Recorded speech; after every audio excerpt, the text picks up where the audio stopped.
Hi everyone, it's Varush. Welcome to my channel. I'm excited to be here with you guys today to talk about Saturn and Pisces. But we're going to talk about one specific aspect of this transit that has just started. If you watched my video a couple days ago, I talked about it in the new moon video, but we're going to do an all sign today about it. And basically it's how Saturn is influencing Neptune's transit in Pisces, because Saturn and Neptune are going to leave Pisces together both in 2025 and then in 2026. So Saturn's transit through the sign of Pisces actually marks the end of a much longer transit of Neptune in Pisces that has brought to you many things, and I want to talk to you about them. My reason for doing this video now, and I will be bringing this up a lot, is Neptune and Pisces is a very sacred, very beautiful, very special transit, and we don't bring it up so much and bring it to awareness so much because it's been in Pisces since 2011 and 2012. So basically Neptune and Pisces is special because Neptune is the ruler, the modern ruler of the Pisces sign. And so the last 12 years we've had Neptune entering into Pisces and going through Pisces, and that's really changed the world. And oftentimes this transit can be associated with negative things, diseases, addictions, lots of troublesome things that people worry about. And those things have happened, have increased. But actually, I want to really bring your attention to how beautiful of a transit this is, and how it's enlightened us, and how it's given us just such an improved quality of life. So what I'm saying here does not mean to negate any of the other features of this transit, but Neptune since 2011 has really made a big change in the world.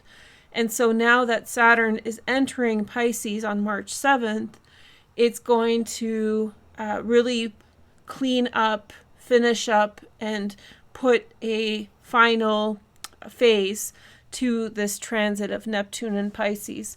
So I thought it would be helpful to talk about it, to look at it together, and hopefully you guys will enjoy this. So I have this chart up. I'll be bringing up lots of different dates. Today's going to be a different. After we're done, we're going to talk about this for every single sign. And so I hope you enjoy this. So I want you to actively listen to this next part, because when you feel it and you identify it, it'll make sense as to what I'm saying. So essentially, Neptune in Pisces has brought to us so much spirituality, so much heightened sense of awareness and creativity. It's really helpful to look at your life and consider how your life has brought on these qualities and aspects. What kind of creative aspects to your life have come in? What happened to you on a spiritual level or an emotional level? Think back to 2011 and 2012, especially 2012 in September, because that was when the last phase of that entry point was. And ask yourself, what has changed? What have you felt the change? On a collective level, tarot and astrology has gotten huge on social media. That's one example of that. We've had a renaissance of art, of music. There's just been such a growth. And also the global factor, which means that at this time, through the last 10 years, many people from around the world have interconnected on a level that they have never before. So not only are we growing within ourselves, but we're growing with each other. And so very beautiful aspect. So I think it would be really sad if we finish the next couple years while Neptune's still in Pisces and not paid attention to how much it has given us. And in this final phase is when we can consolidate the lessons and the experiences and apply them to our lives and really put things into overdrive. So things that have been passively happening to us, like spiritual awareness or just living our life in a more artistic or sensitive way, maybe be more my suggestion is that you be more conscious about it from now until 2026. So we need to come together, we need to celebrate, we need to embrace each other, we need to be aware that this transit that is very rare, Neptune's transit is about 180 years. So this is the only time we or our children are going to experience this. And so with that awareness at hand, Neptune is in its prime location. It would be very helpful for people to connect with this energy and be aware of it. So some of the other kind of aspects, increase in freedom in the world. There's other transits that are increasing freedom. Now that's arguable, but I really want you guys to connect with the positive nuance that it's bringing in. I know it's not free for everyone, and I know that things are happening that are just tragic, but I want you to connect with the influence of Neptune, which is bringing freedom. So rather than focusing on the negative things that are happening, focus on, just for your awareness, focus on how Neptune is bringing this beautiful freedom to the world. And it's actually making us more sensitive people. And so some of the conversations in the last while have been about how insensitive people are. We are having these conversations because people are becoming more sensitive, and that's a good thing. Okay. So let's talk about this transit. It's just a little bit of astrology today. It's not too heavy. It's more dates, so if you want to get a pen and paper, this is a good time to do that. And members, I have an all sign. It's linked in the description, so if you want to watch it, it's connected to all this, but it's to do with that new moon, but it's still connected to that. We'll talk about that new moon in the context of this next or very soon. Okay, so we're not doing a deep astrology. If you want a deep astrology, then watch my last video. I'll link it in the description, and I really explain it in depth there. So Neptune entered Pisces on April 5th, 2011, and then was in Pisces from April until August, the beginning of August, the first week. And then again, made 2 entries into Pisces on February 4th, 2012, and then its final ingress on September 12th, 2012. So people have been asking me, what do I do with this date? At around those times is when you could have seen a shift in your life towards what is now. Long-term transits give us huge world view shifts. They shift our view of the world in big ways. And so this means that it's like a temperament shift. It's almost like a climate change. It's a huge transition into a different state of being collectively and individually. So you want to look back to those dates and be like, not on a specific date, but in those dates, what was going on in my life and how was it shifting? People have also asked me, how do I do that? It's 12 years ago. You can look back in emails. I use my emails all the time to jot my memory. You can also think of landmarks, such as like lifetime milestones, such as what happened in those times. If you have text messages that go back that far, then you can look back to those, whatever kind of data. Some people journal. I've heard that journaling is wonderful since I was in elementary school, and I would pick it up and stop doing it throughout the years, and it's such a regret. Why didn't I journal more? I wonder what it was like when I was that age or when that happened. So if you're lucky enough to have journals, you're probably ahead of us all. So look back to those dates and maybe you'll see a nuance, a change in your life. Okay. So there was a new moon. So maybe this is where we can do our first. I'm going to switch the chart. I'm going to switch the chart a little bit today, so I hope you guys don't mind. Okay. So this was just the new moon that happened a few days ago. So this I've so this is the real special moment here. So so this is right before the new moon, before the moon transitioned into Pisces. This was an activation and in tandem with Saturn entering into Pisces. Now Saturn's still a month behind, a few weeks behind, but he's coming in. And so this new moon is very special. And if you watch that long video, I explained the palindrome. I forgot the word, but and I made a short video about it. And essentially it was when the moon, right before the new moon, found its central place between Pluto and Venus being in balance, 60 degrees apart, and Saturn and the sun being several couple degrees apart. So when the moon hit like the 29th degree, I didn't figure out the precise location. It didn't really matter. That's when there was this this push of energy that came out. And we saw Biden go to Russia, a surprise visit. So all this, unexpected positivity came into situations. I don't want to get political. I know people have their opinions. However, maybe in your life, there was awareness that has been coming in. For me, there has been a lot of awareness and a lot of big picture thinking, a lot of ideas coming up, lots of creativity. So this is signaling the transit. And I do want to specify that the new moon, it's connected with Saturn because it predates it, right? It's happening right before Saturn enters, and it's all a synergy. And so because the planets are together, it's all working together. But in and of itself, it's not a transit that's activating it. It's because there's so many things happening here together at the same time that it's an activation point. So the new moon happened at 1 degree of Pisces, and Saturn will enter.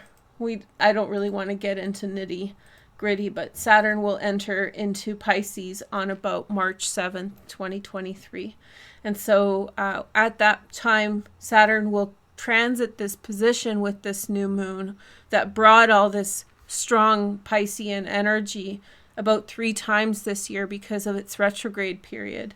And so the retrograde period is March 16th through the 24th. That's the first one. And then we have a second period of about September 22nd through October 10th. That's the retrograde cycle. So this is the second time it's going to meet this position. And then we have the November 28th through December 15th cycle, and that's the final transit over this position. And so what you should do, and how I would suggest that you approach this, is take a look at what's happening right now. And it doesn't have to be exactly on the 19th. It can be today, the day of filming, the 22nd. Anything that makes sense to you.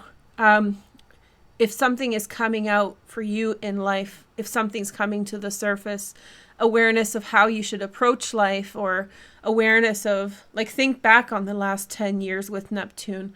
Think back on how your life has changed, how you have changed as a person. So all of these things, apply those things to your life and find what's best about you. And it's in this transit. Neptune, I didn't say it because I forgot because I'm excited. But Neptune is making an aspect of us that's the best about us really strong. And so that's why I'm making the video, because from now on until 2026, I really want people to be aware. And I know we're all under a lot of pressure and a lot is going on a negative front in the world. However, I think that this is our once in a lifetime opportunity to really nurture and draw out a beautiful aspect of ourselves. So you really want to be at your best to yourself and to others.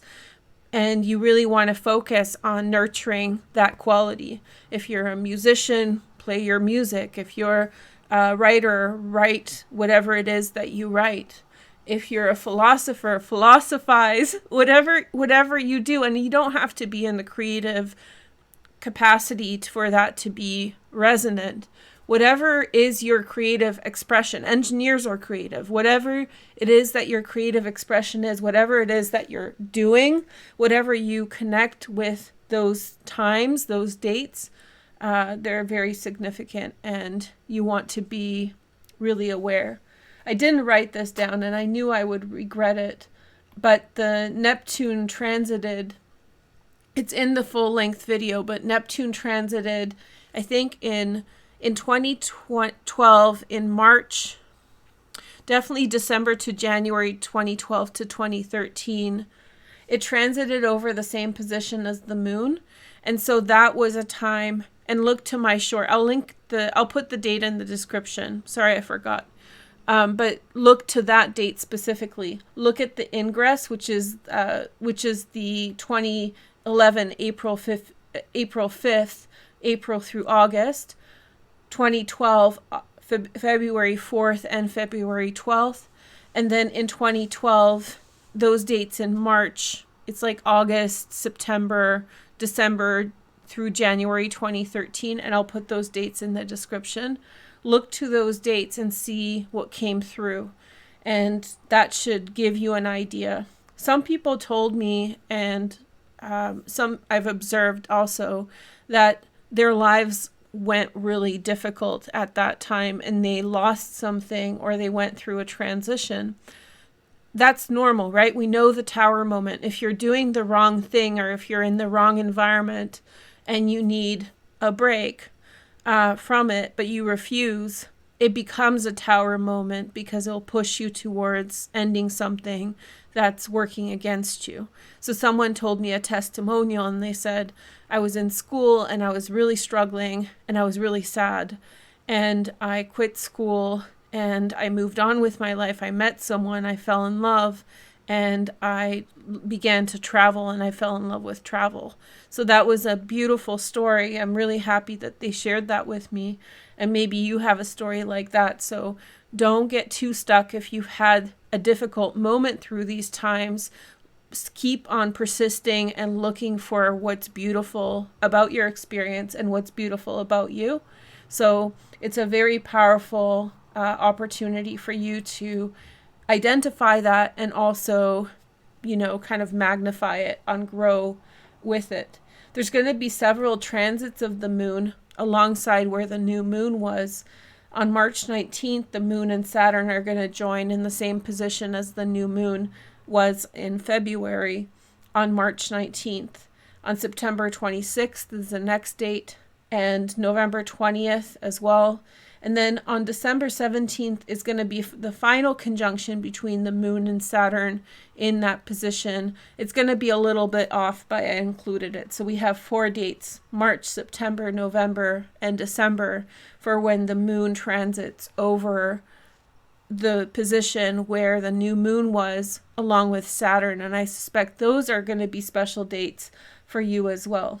So there's a little bit more to this, and then we'll get into the astrology. When I was looking at all this, it's actually even better. So the significance of this new moon was that it was the last new moon that is going to be in Pisces. Well, Neptune is in Pisces, that's the ruler, without Saturn in it, which is a restrictive, limiting force, okay? And so this in itself, it was the last full moon that was robust that way, that had that, grow into yourself, grow into your power energy. The other ones will as well. We'll talk about that in a minute. But that was the last one that was unrestricted, okay?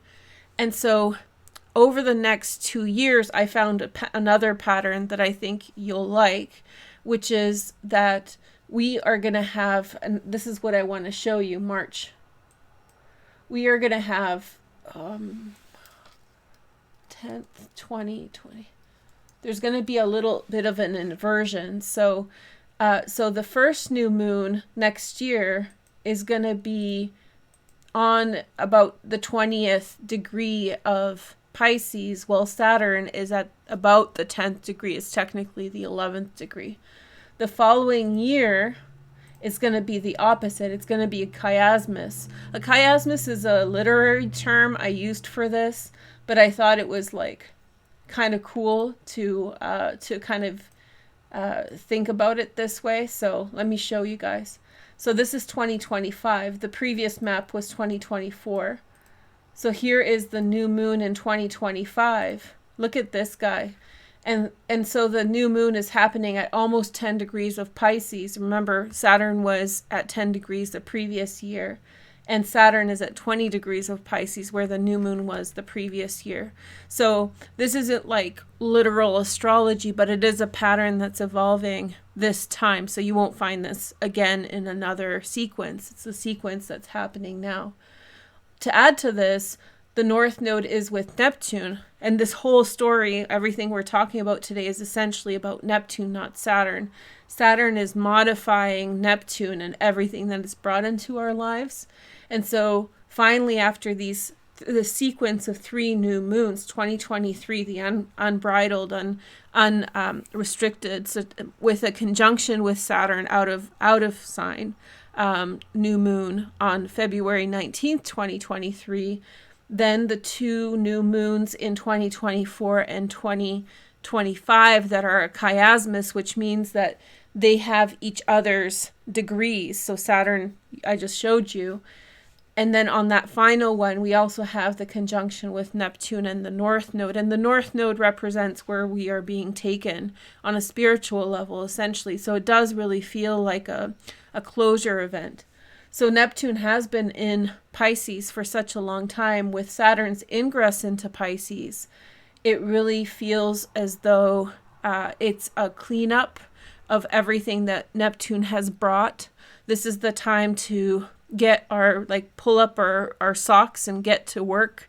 This is our time to apply ourselves and take a look at what we've learned over the last 10 years about ourselves and apply that, right? So Saturn is not only going to be restrictive, and I know there's a lot of Saturn and Pisces videos out right now, which are talking about restriction, religious reform, those kinds of things. And those things are true. But on a personal level, I think what you have an opportunity, and hopefully you can get ready for this. I'm a Virgo. I'm going to get you ready. So when I see this, I feel that it's a great opportunity for all of us to really apply that thing that's so great about us. And there could be multiple things, and really apply that. But it's that Neptunian creative self-expression. What is your highest octave of love? What is your highest octave of expression?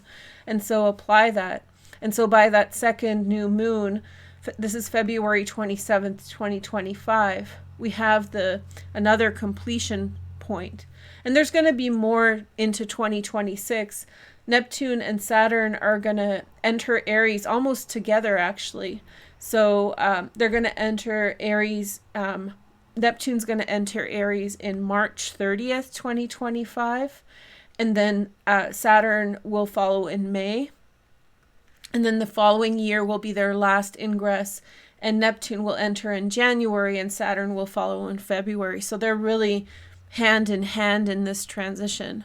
So it feels like, to me, Saturn can be like a vacuum cleaner, right? And so Saturn enters Pisces on March 7th this year with this new moon, and suddenly it starts bringing structure to all the things that Neptune has given you inspiration about. So I think it's quite beautiful, and I think it's quite inspiring. So I hope you liked this little presentation. See, it didn't take that long. And if you have questions, let me know, and I'll explain them elsewhere. I just need to switch the chart so I can show you guys hold on. Oh, okay, let's see if it works. Okay, it works, great.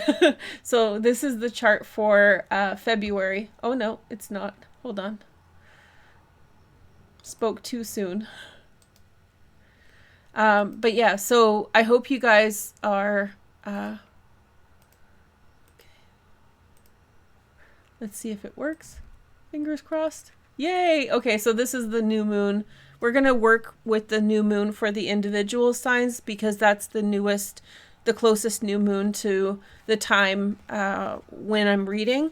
And I brought out my Rorig Tarot, which reminds me of Neptune so much. Even the size and like the weird rectangular shape reminds me of it. It's a beautiful deck. I hope you guys enjoy it. And if you've seen my shorts, I've been really inspired by this deck a lot. I wasn't consciously inspired, but some of the shorts started looking at it like it, and I'm like, oh, I love it like so much. So hopefully you guys enjoy that with me. Okay, so let's get down to business. I'm so excited. Can you tell? I'm excited not for the reading. I'm excited for the reading. I'm excited for the transit. I think this transit is really beautiful. So I hope you are excited for that as well. So we have, Leo, Sun, Moon, and Rising. You guys know to watch for Sun, Moon, Rising. Before we get to Leo, just remember, you still need to like and comment to keep the algorithm aware that you want to keep seeing my content. It really helps. I've been around a while, so we have to sort of give it the right signal so that you get my content when I post. So please like and comment the videos. Okay. So Leo, let's take a look at your chart. I'm also very excited that my technology worked. Okay. So that was exciting as well. So Leo, hey, so we're talking about essentially what has Neptune given us within the context of what I described in the astrology and what to do about it over the next 3 years. So we have the Prince of Swords, okay? Prince of Wands, sorry. And then we have, it's in German. I don't really speak German. Two of Pentacles. I special ordered this deck. It was really hard to get many years ago. Okay, and then we have Wheel of Fortune. I want to give you guys 6 cards each. And I can't be rough with them because I like them too much. Okay, then we have the Hermit. The High Priestess. So good. Okay. And we have the Death card, Change. Okay, Leo. So we're looking at a decade of your life. So what are the changes? So let's first look at the astrology now that we have the cards. What I see first is, it's happening in your 8th house, so that really corresponds with the Death card. It's a signal of a big change in your life. Right away, I feel as though a huge aspect of this change for you guys is independence from other people. I think probably 10 years ago, you were more emotionally attached in a dream land with other people, like false beliefs about the nature of your relationships with others, which caused you to be much more open or much more subservient to your relationships. And over the last 10 years, you've realized personal boundaries. So that's one of the things. The 8th house is also the occult. And so I think that for many Leos, spirituality has hit a real high point. I think many of you have been stretched on a personal level so much, and this spiritual component has been your answer to a lot of things. You had nowhere to go but the spiritual. So we have the High Priestess and Change. I also sense great personal power. I think maybe before you were seeking personal power from physical things, from your beauty, from things like that. Over the last 10 years, I feel as though the shift has been very much a rebelliousness through your spirituality. A willingness to be alone, a bit of a, defiant attitude towards things. I think that you've had boundaries in the past towards success, barriers to success. And the barrier was created by your unwillingness or inability to be solitary, or your struggles with that. I have strong energies in Leo, so I'm not patronizing anyone, but it really feels that way. And so with this transit, with this new moon, it's all about independence. It's all about standing on your own, you're still lovable, you're still kind, you're still meow meow, but you're not necessarily a pushover. You're not necessarily as naive, and you're willing to walk away from situations to see your vision, your intuition and awareness about other people has also really taken off. So that's what I think this energy means for you. We'll talk about this much more, but if you want to share your stories in the comments, feel free to do so. And it will really help us for future videos. So I can kind of work with you guys that way. Okay, so we have Cancer next. Okay, hey Cancer, let's take a look at your energies. So I know you're getting this huge change with Pluto, but this is another huge change underway that's hitting all of us. And it's in a significant house in your chart, the 9th house. That's really powerful. So it's beautiful. So watch your 9th house for you far away things. And actually, this is really funny because doing your readings for so many years, I don't want to pick the cards as I'm talking.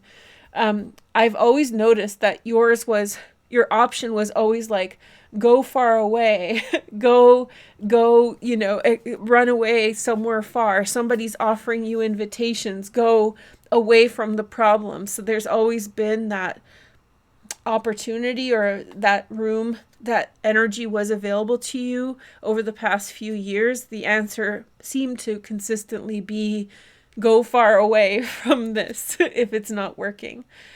So it's funny to see that. It feels like a confirmation. So this is Saturn and Pisces, actually, the 8 of Cups. I did a video on that, a short video, if you guys want to see it. And we have the 2 of Swords. I like the short videos. They're really to the point, and I can pinpoint my answer for you guys. So I like it. And then we have the Magician, which is Mercury. 2 of Swords is Moon in Libra. And then we have the Prince of Swords. There he is. Prince of Discs. Sorry. It's German. But they have like a little cursive here in English, so I can correct myself. I used to be able to read them. I read so many German cards that I could read them, but now it's different. Okay, so now we have the Devil, Capricorn. And then we have the 4 of Cups. Okay. There's, okay, Cancer, an offer in other directions.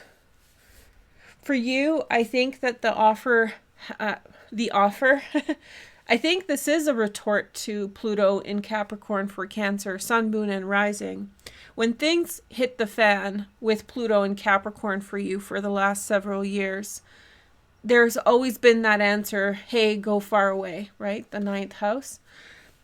And the answer sometimes has been in the physical, tangible object. So I don't mean like, well, it could be like physical intimacy with someone or some other physical exchange, or the primary solution has been material from the physical world.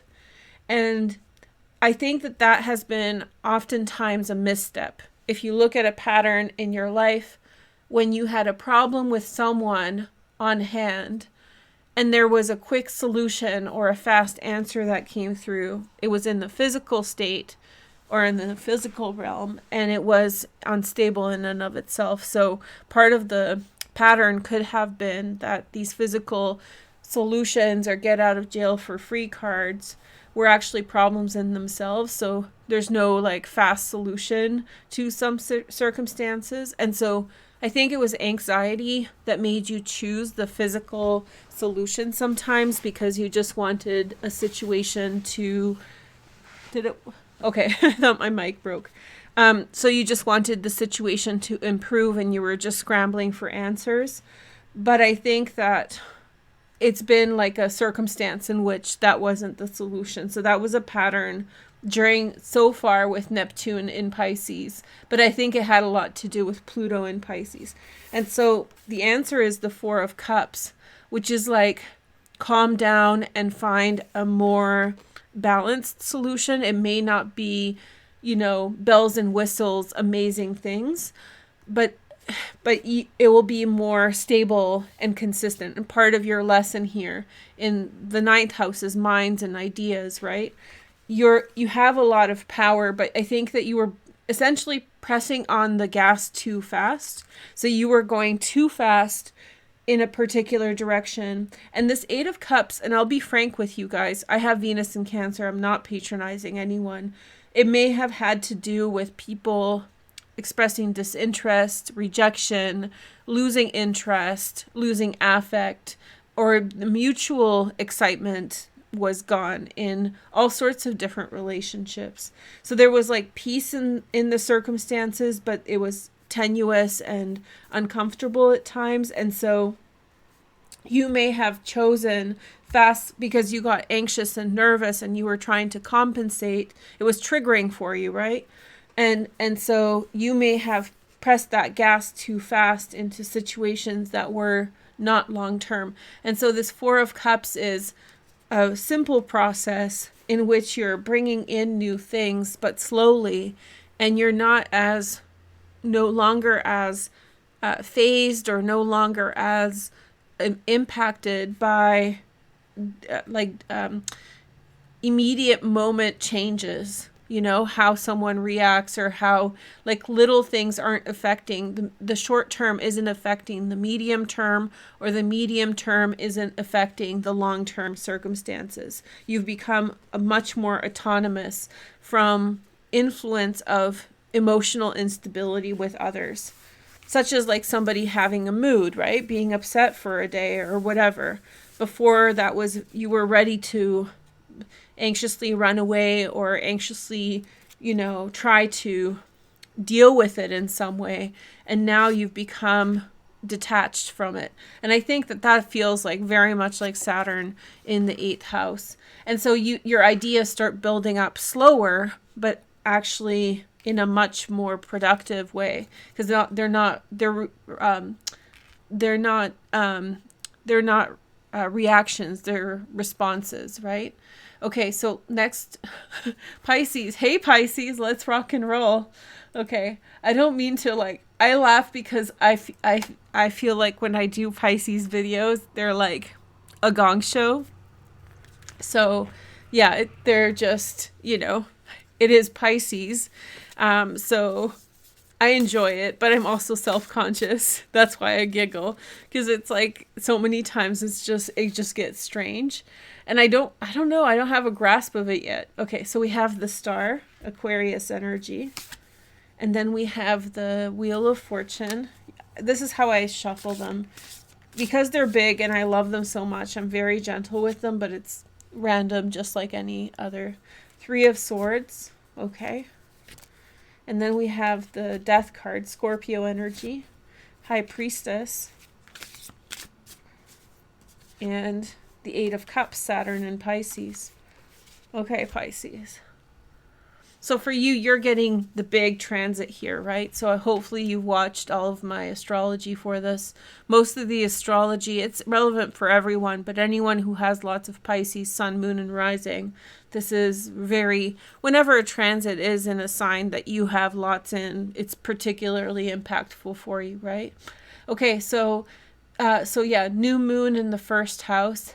And so for you, this is a seminal moment in your life because Neptune will never be in Pisces again without Saturn in it. And then once they leave in 2025 and 2026, they're not going to be in Pisces ever again. They're never going to be in your sign again. Saturn will be in 30 years, but Neptune won't be there. So this is it.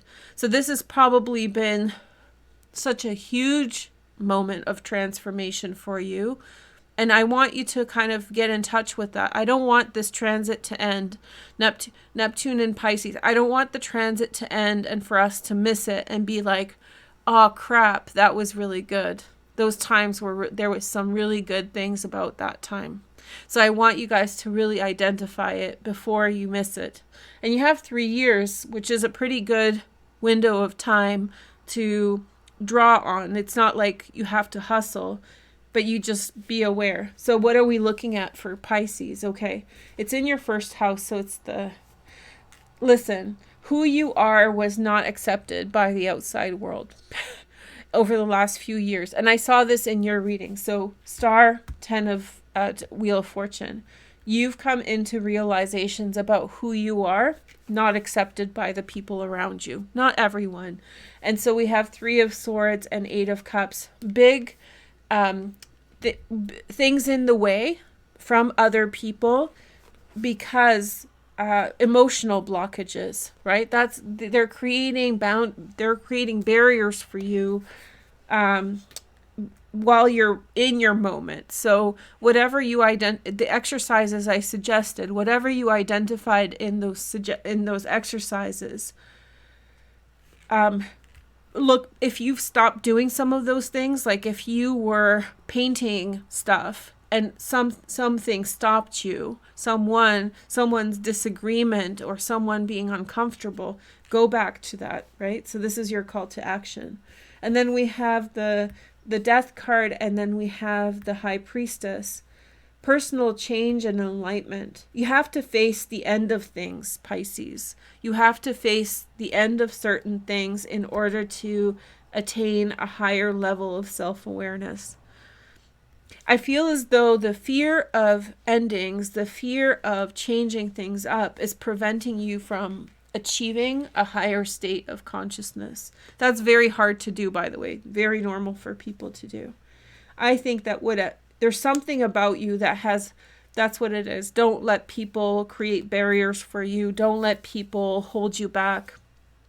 Don't let people gaslight you with their feelings, So basically, don't let people act like they're not going to be your friends if you don't back off of this new idea. You have good things here, and this transit is going to be working on that. And I think probably in some way you're going to have to confront letting go of, I think many of you are holding on to people that are working against your better good. And I think it just looks that way. But the better good is very good. Look at this. The star, it doesn't get better than this. The star, the wheel of fortune, the Death card, and the High Priestess. And whenever I see High Priestess for Pisces, that's like next world shit. Sorry, next world stuff. It's really transcendent awareness, rising above the Eight of Cups, like so above.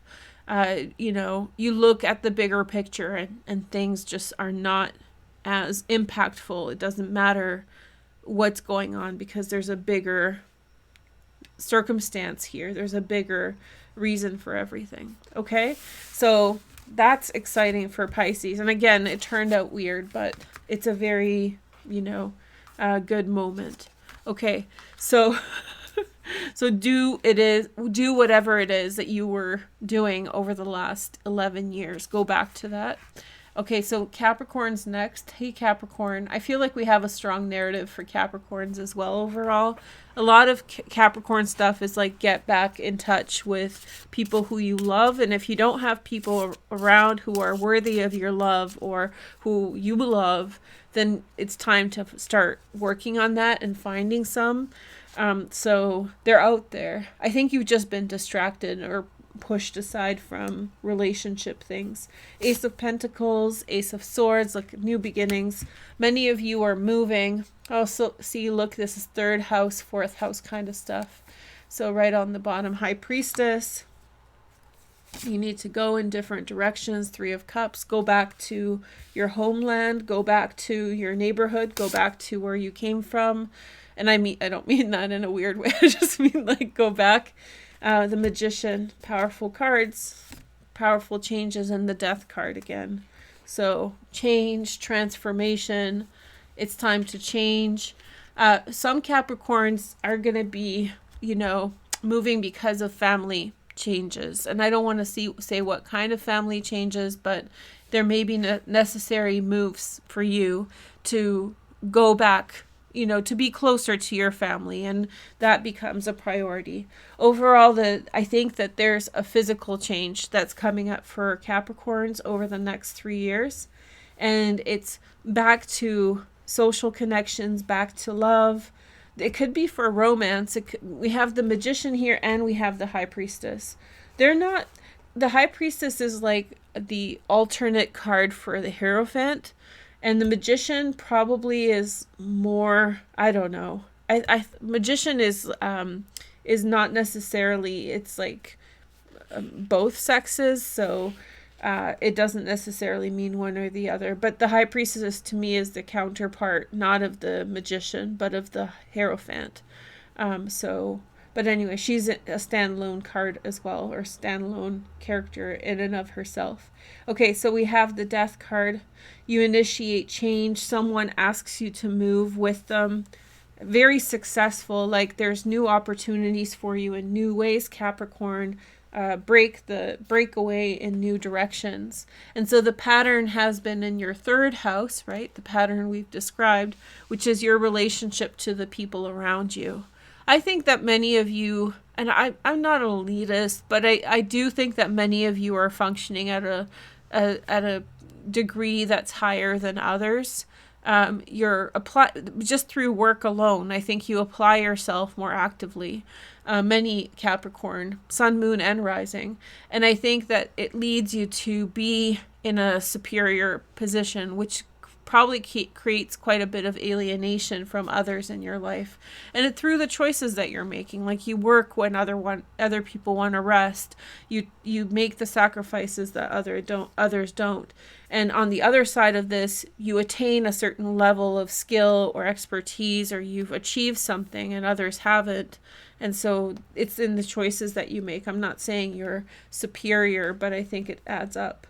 And so I think that time has stretched, and I think that these lead to wounds when people in some way are, people never want to accept that you worked harder. They just want to be bitter about it and be mean.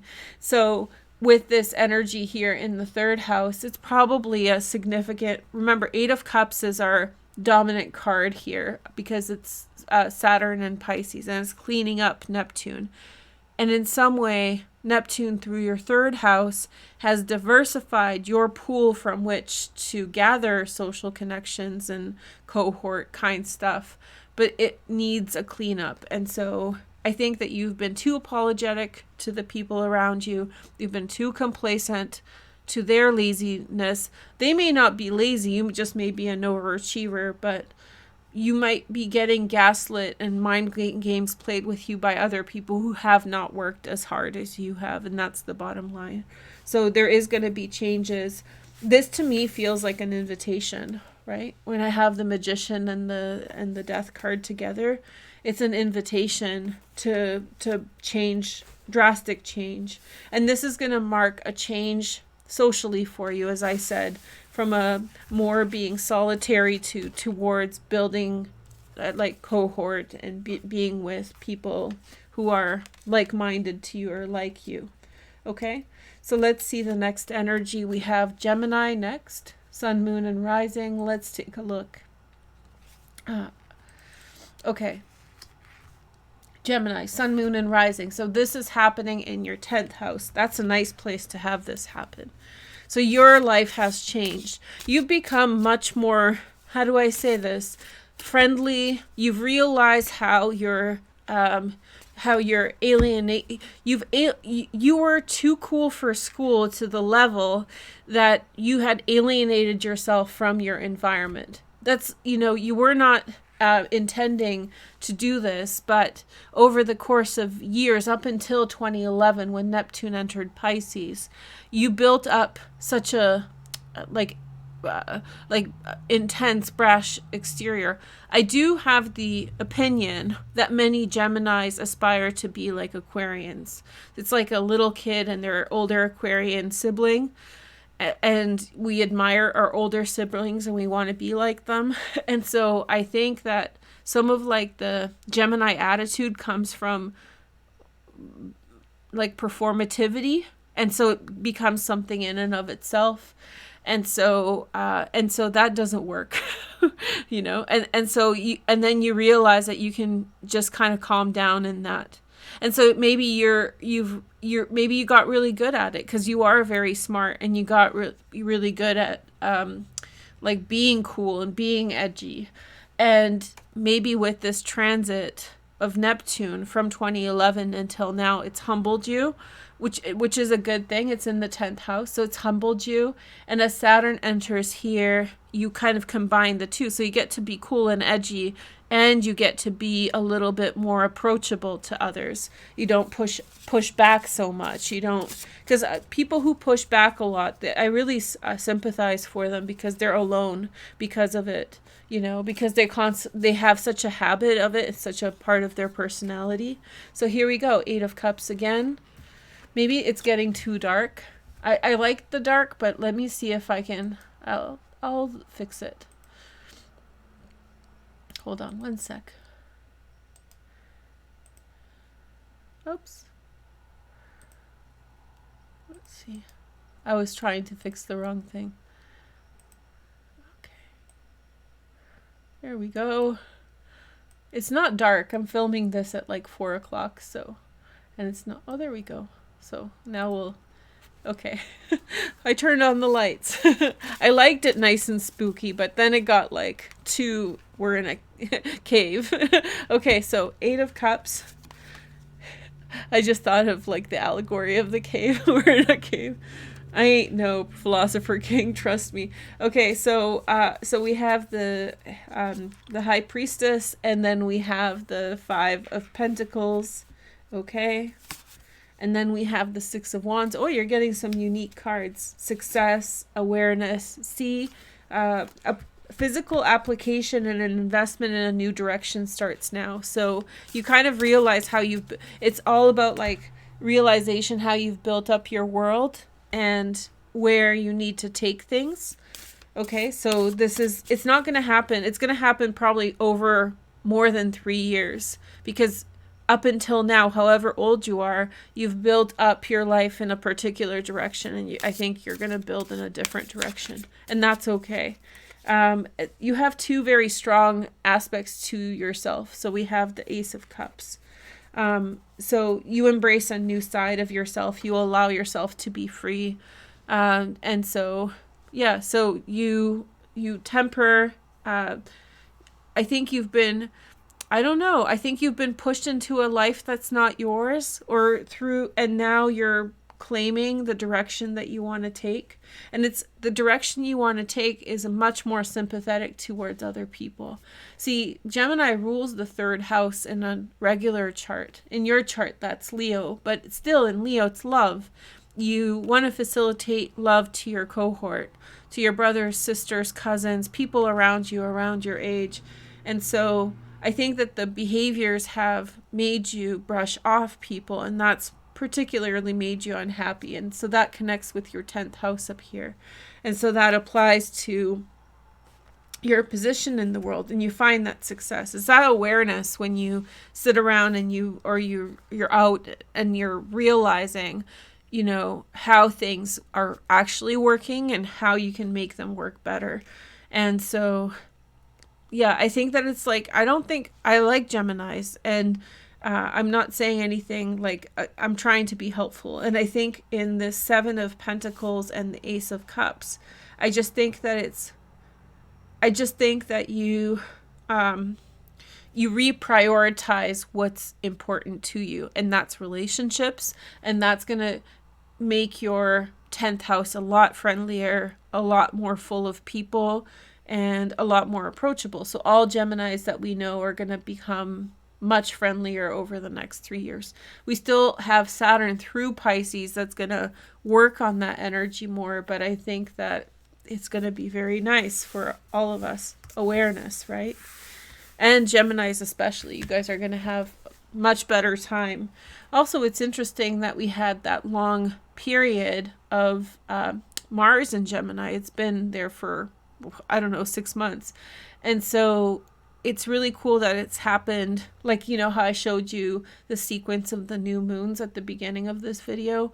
It's very similar to this. It's coinciding. It's like synchronicity astrologically. So in and of itself, it's not like it's an astrological feature because it's occurring together, but it's not like a particular type of pattern that, you know, happens cyclically. It's just happening for you right now. So this Mars transit refined who you are, And in probably some way you confronted aspects of yourself and how you position yourself vis-a-vis other people. And I think that you've probably been isolating yourself with that cool factor, cool kid factor, to the point that like you won the fight, you won the argument, but like that wasn't the point. The point was what to be with others. It's that saying, like, do you want to be right, or do you want to win, or do you want to find, common ground? Like, what's your priority? And I think that you've been focused on winning too much at the expense of the experience. So good luck. Okay, so we have Aries next, Sun, Moon, and Rising. Let's take a look at the next messages. Okay, so Aries, Sun, Moon, and Rising. So Aries, aside from these transits in Pisces, you know that it's about to go down for Aries. It's already happening with Jupiter in Aries, but there's just so much going on for Aries at this time, especially in the first half of this year. We get 2 new moons in Aries. I'm going to talk about that all coming up, but there's just a lot of cool energy, and Venus is now in Aries. She's already entered Aries, so it's cool. And all these transits are coming in to your sign by 2025 and 2026. So this is the preamble, the beginning of that. Okay, so we have the Princess of Cups, sorry. And then we have the 4 of Cups. And then we have the 7 of Swords. That's Moon in Aquarius. And then we have the 10 of Cups. I think I should cover that up. Sorry, guys. I think that's too much. Okay. Just cover that one up. This deck is made before the internet, so it wasn't really made for things like this. Okay, then we have the World and we have the Hermit. Okay, so okay. The new moon happened in your 12th house, and Saturn's transit will be through your 12th house. The 12th house is very debatable, and especially in your chart because it's ruled by Pisces.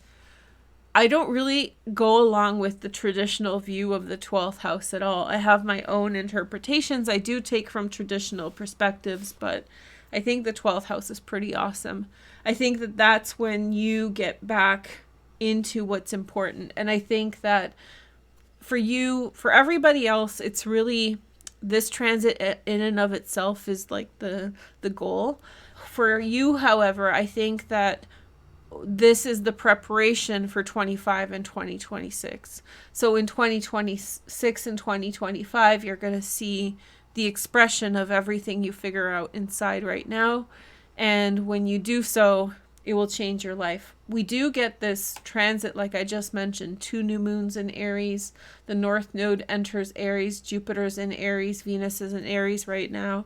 So right in through the spring, you have some. In July, the North Node enters Aries. That'll be a year and a half. But from now on until July, there's already significant transits happening here. And so this is your taste test for the time when Saturn and Neptune enter Aries in 25 and 26. So in the mid 20s, we can say the 20s now. And so yes, we have the so I think that throwing yourself at certain things with your emotions has backfired, and you have felt that it's helpless or hopeless to achieve what you want to achieve by doing that, which means that you've really initiated things on an intuitive level, like, hey, I want to start doing this way or that, just break through the moment. But it's your inspirational creative initiation has not been necessarily working. However, I think that for you, the satisfaction or happiness, 10 of Cups, really comes from you going somewhere else. And going somewhere else and finding a new path, and possibly on your own. And I think that it's grounding yourself towards doing something, grounding yourself emotionally towards doing something, and then applying that towards a particular outcome will lead to the outcomes that you are looking for. So what I see here essentially is a change in the way that you approach things. I think that you have really thrown caution to the wind, and it has not been working. And I think that the identification of what you care about the most, 10 of Cups, is going to give you great insight onto where to go and what to do. And an aspect of that is going to be you being alone and doing it for a time. So you get prepared to do it on your own. Now, if you're on the brink of separation or divorce, I'm not taunting you about it. That's not what this is referring to. And you don't have to break up your marriage or break up your relationship to achieve that. Okay? So I think that this is like little bursts of energy. Hey, I want to do this. Hey, I want to do that. And you've been spinning your wheels by not applying like a more consecutive or more concentrated force. And I think here this is like sitting back and saying, this is what matters to me, and not it's almost like not throwing little pennies into the water fountain hoping for a solution. This is about saying, hey, this is the huge thing that I do that's really wonderful, that's wonderful about me, and so I'm going to do that. I'm going to do this thing, and no matter what is required of me. That's when I see this person's face, they're concentrating, right? Like they're heavily concentrating, they're highly focused, and I think you are as well. Okay, so here you go. Trying to be a little bit modest. So yes, Aries, I think that this new moon and Saturn transit in the 12th house has you really changing. I think that you're applying force to short-term things. And I think with this Saturn transit, you're going to be seeking more bigger picture decisions. So everything that will happen will complement that. And look at the dates that I gave you for kind of insight on how that applies to you. Okay, so we have Aquarius next, Sun, Moon, and Rising. Let's take a look at your chart. Aquarius. Down in the doldrums. No. So you're all looking up from here. And when I say that, I think it's a really important thing for Aquarius to be aware of, that this is the low point energetically. This doesn't mean that this is the worst time in your life. It doesn't mean that this is, you have like the least amount of energy right now. No, it sort of means that from this position forward, everything begins that's going to happen. If that makes sense. So it isn't meant to infer that you're struggling at this point, but you're on is basically like you're sitting by, like when you go to a concert, before, sometimes if you get there early, you have to go and sit at a coffee shop or a bar somewhere and wait for the concert to start. So you're sitting at that bar right now before it all begins. Okay. So it's good. It's just it's not happening yet. And the concert is like a huge life pattern that's going to last 20 years. Okay. So you're on the precipice of major change. And so things may not be happening as fast for you right now, or there could be like some things decompressing, but this new moon and the Saturn transit is in your second house. That's money. And then we have the 5 of Swords.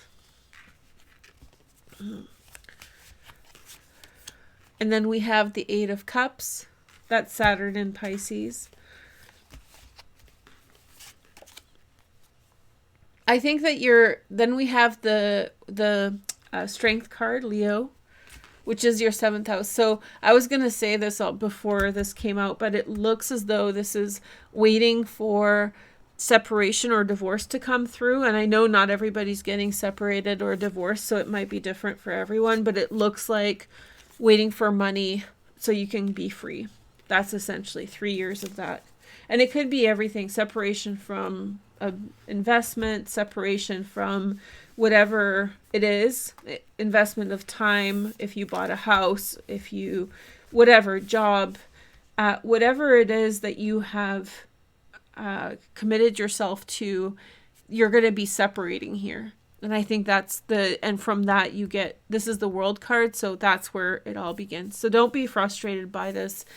It's a self-awareness. You made some mistakes in the past, or you've committed yourself to certain things, and you don't have to see them through, but you're probably choosing to see them through, and it's gotten convoluted, like a promise is made or something like that. And you're not going to have 3 years of like mush. It's kind of exciting because it's going to be getting better. Any Aquarian type, sun, moon, and rising, it's going to be 3 years of improvement.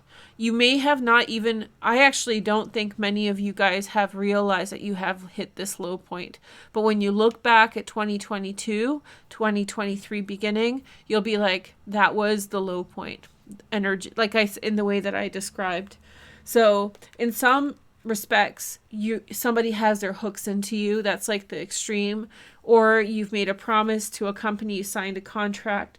Whatever the mechanism of that is, you're not as free as you would like to be at this time, and you're waiting for that to move on, that situation to move on. So this is partnership and the World card.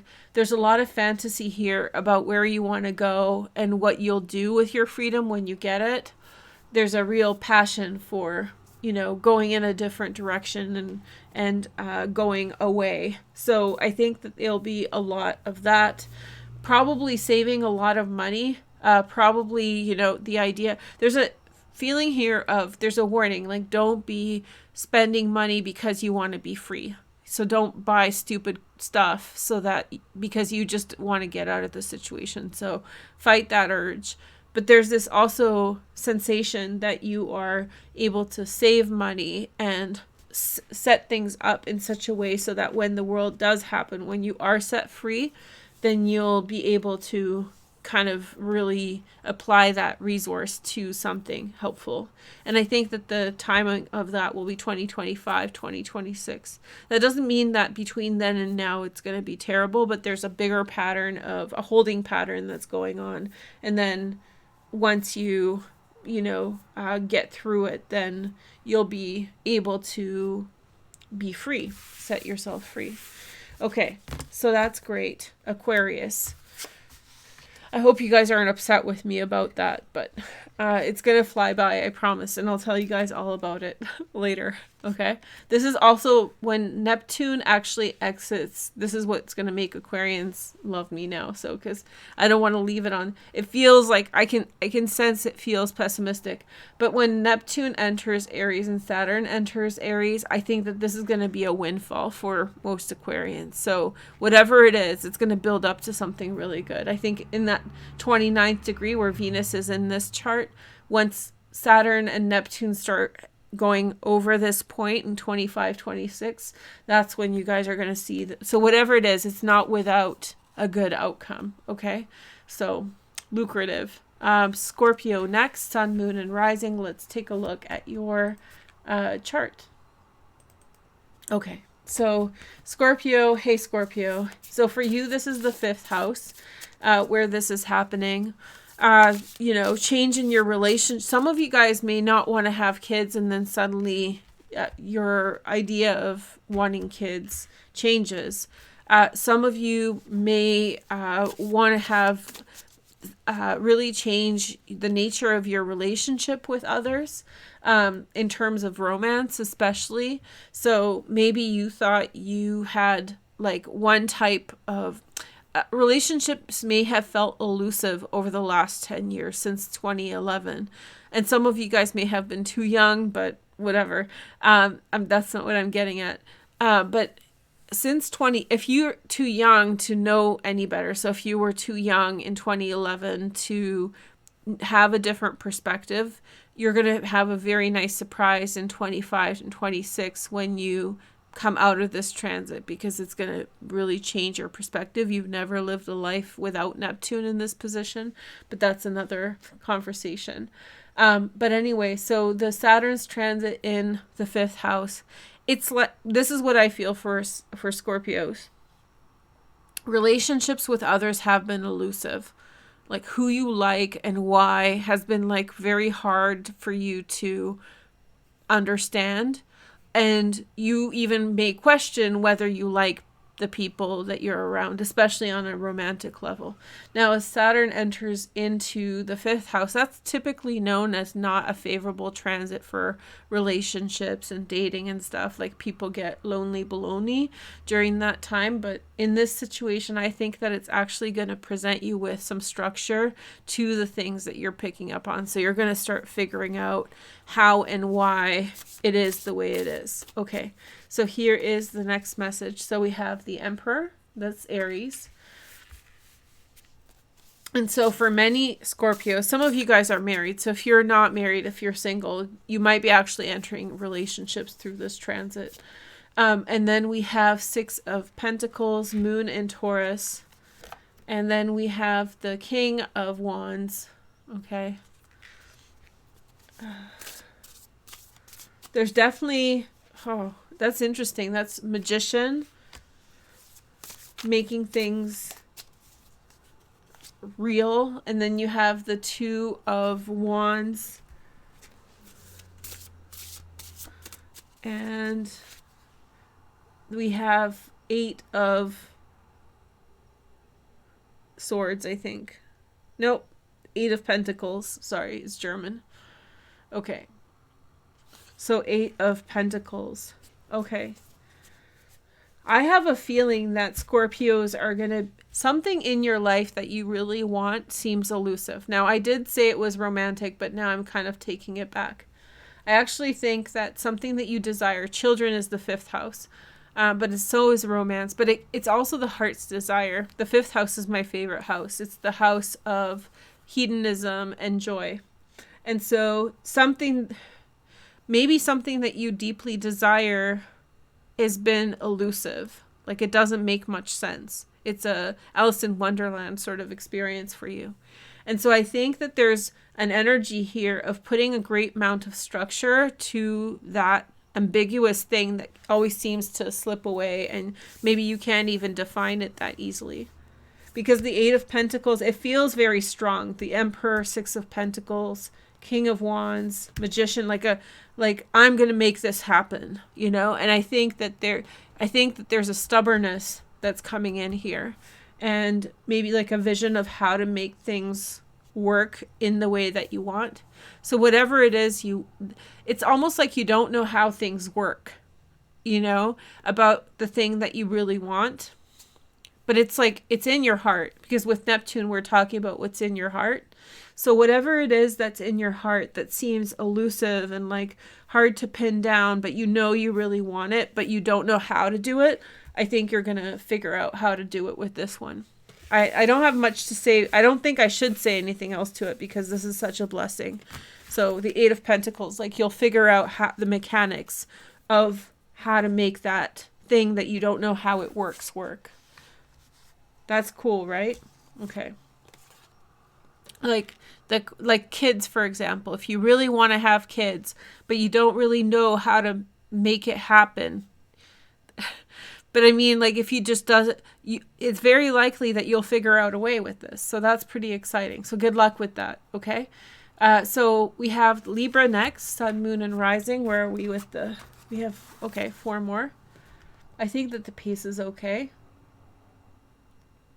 Okay. So, oops. Okay. Libra, Sun, Moon, and Rising. So for you, Libra, it's in the 6th house that we have this huge transit. And it's been there for a while. It's so funny because Libra is actually like a very good worker. The 6th house is the house of work. You're a very good worker. And I just realized, that's why I left, is probably over the last 11 years, you found yourself really hard to, your work efficiency has really become flustered, and it's been like too many different things in many different directions, a lack of focus and concentration, which has been very frustrating, I could imagine. So 4 of Cups. So this is a good news. I think that with Saturn entering this, you're going to figure out all the different... Sometimes my creative process is actually like this. So let me tell you a little bit about that. It's too many like little details, and I have to be very patient until I fit them all in place. And I have to sometimes sometimes when I film my videos really late, it's because I'm working, trying to figure it out. And it's like, it doesn't feel right yet. It's missing pieces. And I can't control or have control over when I get that information in. And so at some point it's like, oh yeah, now I got it. Now I got this transit figured out. Now I saw this symmetry, and now I can do this. That's how I feel that you feel like that way about your work, that there's like too many different things and it doesn't feel right in any direction. So when Saturn enters right now, you're going to start picking and choosing. I think it's going to be that like elimination of what isn't working, and it's an accumulation over the last 11 years. Okay. So Prince of Pentacles, Prince of Discs, 10 of Swords. Don't get scared. I think that some things are going to be a write-off. I do think, Libra, that you're probably interested in certain things that are not going to lead you where you want to go. And I think that the 10 of Swords is you letting go of that. So like, you know, I do that all the time. Like, and I never try to, when I do readings, patronize people, but it really feels as though, you know, like you get yourself, oh, the manicure, like a completely waste of money, complete waste of time. But I was so into it and wanting to learn it. Not that in and of itself is a waste of time. For me, I'm hopeless at it. Right. So there's just too many different like side quests going on. Okay, so you have the Queen of Pentacles next, and then you have the Ace of Pentacles. Ace of Pentacles, success. Yeah. So this actually aligns very strongly with that. The things that you want to do, you may not have the right resources for. Saturn through the 6th house is really good for that. It's going to restrict your free time, and it's probably going to give you more work. So it's going to lead to concentration of your skills towards an outcome, and Ace of Pentacles suggests a positive financial outcome. Further to this, the 5 of Pentacles plus the Ace of Pentacles is a 6 of Pentacles, and 6 of Pentacles is very benefic. It's the moon in Taurus. So apply your skill. You're going to apply your skill. You're going to release some of those things that are leading to nowhere. And I think that you're going to be, it's a very like energy that's really focused on work and very focused on achieving what you need done, what you need to do. So it's exciting, Libra. I really like it. I think that also outside factors are going to cause you to do that. So there will be like opportunities or requirements for you to work a particular way, and that will cause you to have to let go of certain things. So an opportunity in one direction means that you have to cut something else out, but it's going to lead to financial stability and success, which will then lead to you being able to do that thing that's within you that you really want to do. It just feels like up until this point, you know, like to have enough force to get over a hill, you have to apply the right amount of force, right? So if you don't have the right amount of force, you kind of end up rolling back down. So essentially, this whatever is happening with the Saturn and Pisces is going to apply the right force for you to be able to do the thing. You know how I was saying Neptune and Pisces is all about the quality within us that wants to shine. You're going to be able to step into that more. You're going to have the resources and the things necessary to be able to do that. Very nice energy. Very nice. Good reading. I like that. The 6th house is the Virgo house. I'm a Virgo, so I'm like, thumbs up for this. Okay, Virgo's next. Hey girl, hey. Let's take a look at your reading. Virgo. Okay, sun, moon, and rising. Okay, so Virgos, 7th house. Confused about relationships.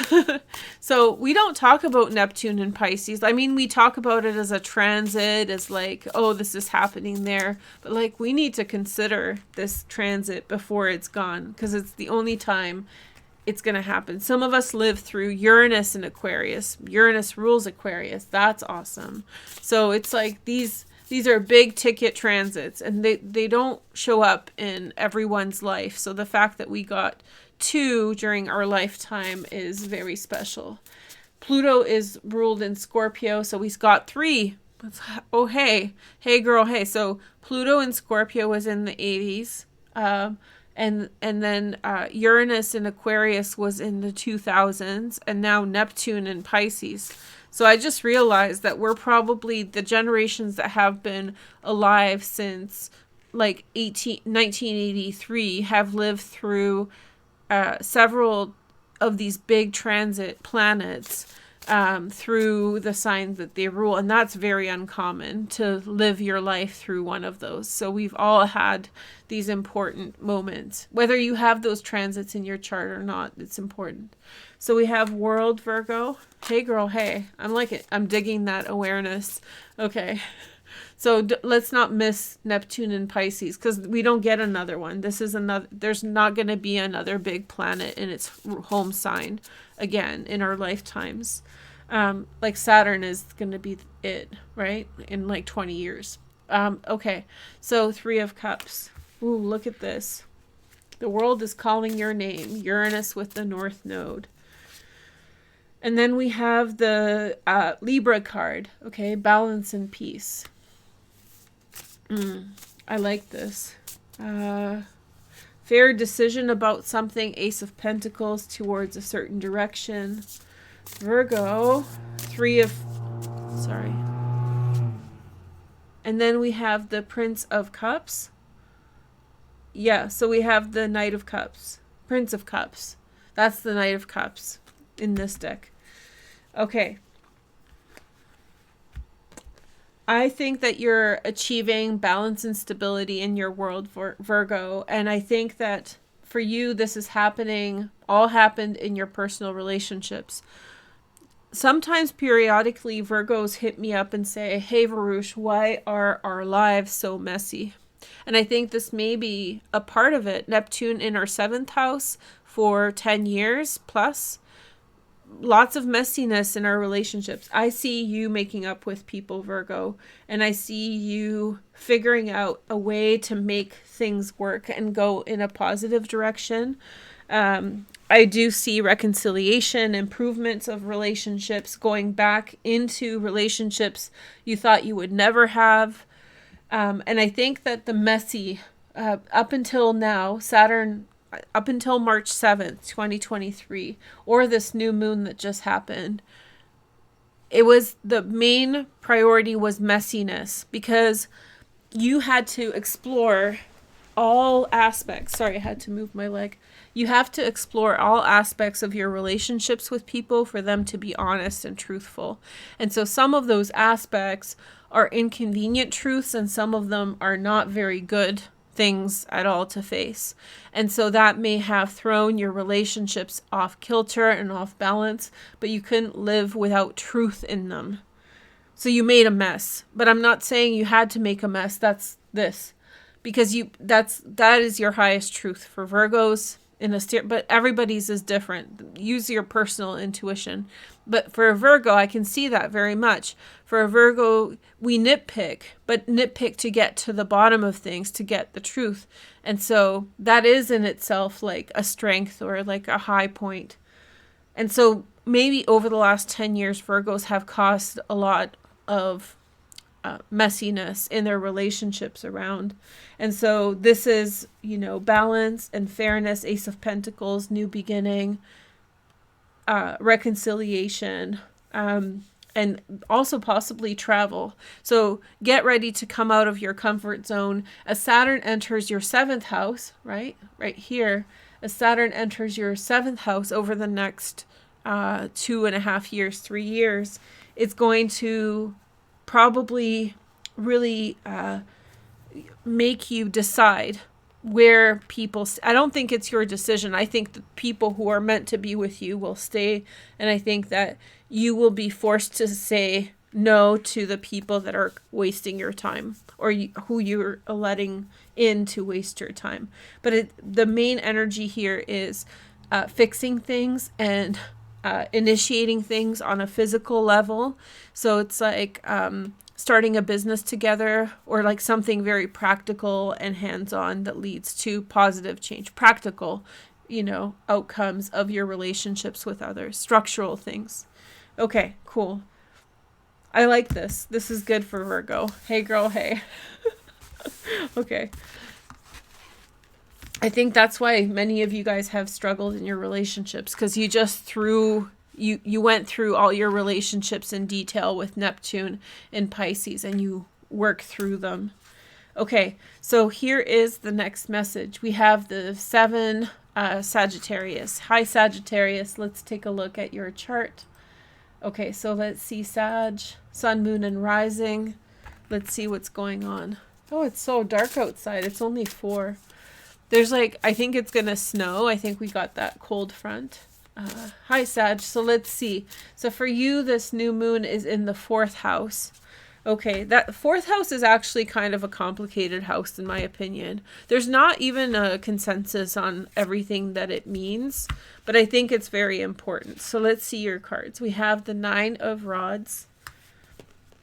And remember when I was telling you guys, oh, you're home, you're at home. It's so funny that now it's clicking in for me why I was saying that. It's Neptune in your 4th house, getting ready for its Saturn transit. And then we have the Star, and we have the Queen of Cups, or Queen of Wands. That's you. Okay. So finding something in the privacy of your home, you were looking for something about yourself. And your family or circumstances around you left you with questions about who you are. Your relationships left you with questions about who you are. It was like getting back to square one for Sagittarius. And then we have the Hermit, Virgo. You have nice cards. And then we have the 4 of Cups. A lot of people got this. A lot of people got this card. It's a nice card, 4 of Cups. Sometimes 4 of Cups is read as not such a positive card, but I don't think it's bad. So I think that you're initiating what matters most, and in terms of family especially. And I think that you've separated yourself from certain family members, but you've also gone back to others, or you've gone back and forth. And the theme of the last 10 years probably was very focused on that. And it's decision time, Sag. It's decision time to figure out who is who and who is what. And I think that those relationships where you're going back and forth, I think many of those will come to their outcome, be it a reconciliation or a separation, final separation. But it's the separation is motivated by the fact of you identifying of what you need most.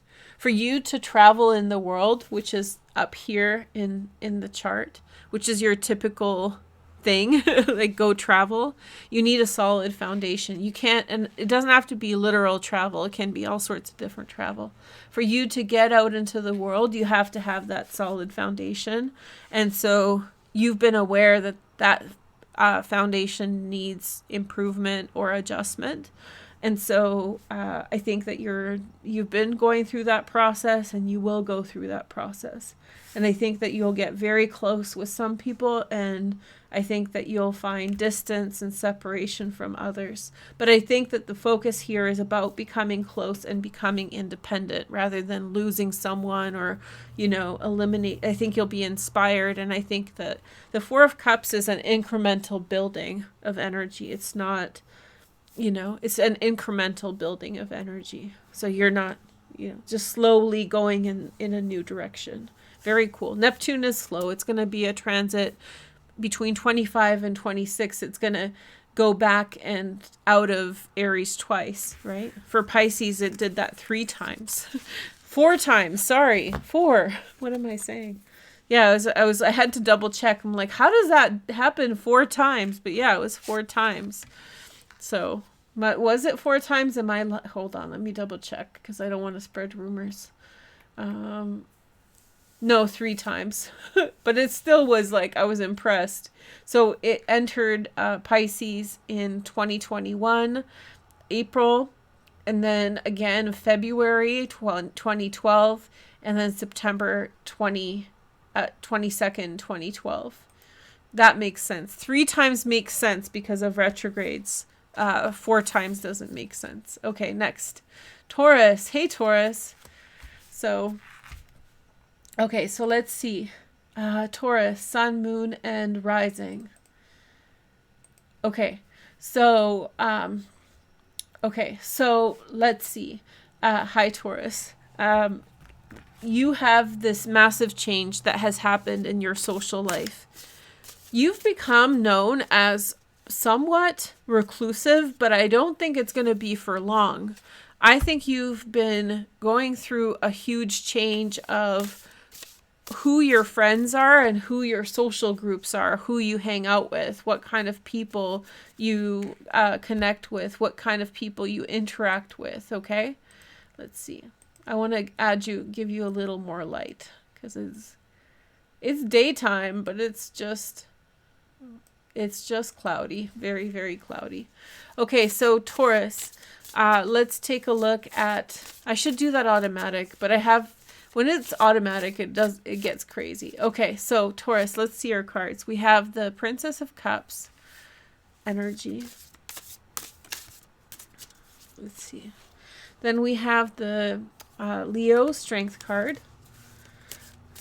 Yeah, it just feels like you were really good friends with people in the past before 2011, before 2012, 2011. People in the past, you were a really good friend to them and they weren't really good friends back. And I think that really hurt your feelings. And then you have the Three of Cups. And then you have the Two of Pentacles. And then you have the Hierophant. Okay, Taurus, that's your energy. You've come to realize why that was. That's why it's coming up this way. He understands through lived experience why things worked out the way that they did. You're going to have reconnections with people from the past who were hurtful to you, friends. And I think that you'll understand. There's questions in your mind about why people treated you a certain way. And very hurt feelings. I know, because Tauruses love with a big heart. Like, you really, really do. You really are loving people. Like, people are lucky to have Taurus friends. And so, bewilderment from past experiences. And you'll have an opportunity to revisit those while Saturn is in Pisces over the next little while. I don't think that you're going to become Mr. or Miss Popular through this transit, but by 25, 26, I think you will. I think that you're going to get back into the swing of things. I think that you've been alone in a crowd because Neptune in the 11th house. I think alone in a crowd is a good way to call it. So you may not be outwardly appear alone, but you may have felt very alone through the last 10 years. And again, I should have said this in the beginning, but I forgot. But anybody who was born not long ago, this is the first time in your adult life that you're experiencing a world without Neptune and Pisces. And so Saturn is going to fix all that. Situations will come up that will explain to you why things are the way they are in your social situations. Okay? And I think that you're going to, through lived experience, you're going to realize why things are the way they are. Okay? You guys, I hope you like this. This was from my heart to you, genuinely. This reading, I was very excited to do it for you guys, and I hope you enjoyed it. I have other readings that I'm going to link in the description for members and for everyone. And if you have questions, I'm going to do more Saturn and Pisces, but I thought this was a good intro. Thanks for waiting, and I'll talk to you guys soon. Take care. Bye.